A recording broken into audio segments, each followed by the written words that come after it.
ಇನ್ನು ಅಸ್ಸಾಂನಲ್ಲೂ ಪ್ರವಾಹದ ಅಬ್ಬರಕ್ಕೆ 47 ಮಂದಿ ಬಲಿಯಾಗಿದ್ದಾರೆ. 11 ಜಿಲ್ಲೆಯಲ್ಲಿ 7.21 ಲಕ್ಷ ಮಂದಿಯ ಬದುಕು ಅತಂತ್ರವಾಗಿದೆ. ಅಸ್ಸಾಂನಲ್ಲೂ ಪರಿಸ್ಥಿತಿ ಭಿನ್ನವಾಗಿಲ್ಲ. ಅಲ್ಲಿ ಪ್ರವಾಹದ ಅಬ್ಬರಕ್ಕೆ 47 ಮಂದಿ ಸಾವನ್ನಪ್ಪಿದ್ದಾರೆ. 11 ಜಿಲ್ಲೆಯಲ್ಲಿ 7.21 ಲಕ್ಷ ಮಂದಿಯ ಬದುಕು ಅತಂತ್ರವಾಗಿದೆ. ಅಸ್ಸಾಂ ರಾಜ್ಯದ ವಿಪತ್ತು ನಿರ್ವಹಣಾ ಪ್ರಾಧಿಕಾರದ ನೆರವು ಸಿಗ್ತಾ ಇದೆ ಜನರಿಗೆ. ಅಸ್ಸಾಂನಲ್ಲಿ ನೆರೆ ಹಾವಳಿ ಜಿಲ್ಲೆಗಳಿಗೆ ಸಿಎಂ ಹಿಮಂತ್ ಬಿಸ್ವಾ ಶರ್ಮಾ ಅವರು ಭೇಟಿ ಕೊಟ್ಟು ಜನರಿಗೆ ಧೈರ್ಯ ತುಂಬುವಂತಹ ಮತ್ತು ಅವರ ಸಂಕಷ್ಟದಲ್ಲಿರ್ತಕ್ಕಂಥ ಸಂದರ್ಭದಲ್ಲಿ ಅವರನ್ನು ರಕ್ಷಿಸುವಂಥ ಕಾರ್ಯವನ್ನು ಮಾಡ್ತಾ ಇದ್ದಾರೆ. ನೀರು ನೋಡಿ ಹೆಂಗಿದೆ ಅಂತ, ಪ್ರವಾಹದ ನೀರು ಎಷ್ಟು ರಭಸವಾಗಿ ಹರಿತಾ ಇದೆ ಅನ್ನೋದನ್ನು ಗಮನಿಸ್ತಾ ಇದ್ದೀವಿ. ಅಲ್ಲಿ ನೋಡಿ ಎಲ್ಲ ಕೆರೆ ಕಟ್ಟೆಗಳೆಲ್ಲವೂ ಸಹ ತುಂಬ ಹೋಗಿದೆ.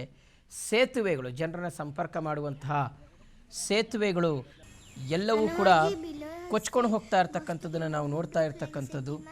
ಮಗದೊಂದು ಕಡೆ ವನ್ಯಮೃಗಗಳು ಸಹ ಈ ಒಂದು ಪ್ರವಾಹಕ್ಕೆ ಸಿಲುಕಾಕೊಂಡಿದ್ದಾವೆ. ಈಗಾಗಲೇ ಸಾಕಷ್ಟು ಜನರು ಅಲ್ಲಿ ಪ್ರಾಣ ಕಳ್ಕೊಂಡಿದ್ದಾರೆ. ಅಸ್ಸಾಂನ ಸಿಎಂ ಹಿಮಂತ್ ಬಿಸ್ವಾ ಶರ್ಮಾ ಅವರು ಅಗತ್ಯ ಮುಂಜಾಗ್ರತಾ ಕ್ರಮಗಳನ್ನು ಕೈಗೊಂಡಿದ್ದಾರೆ.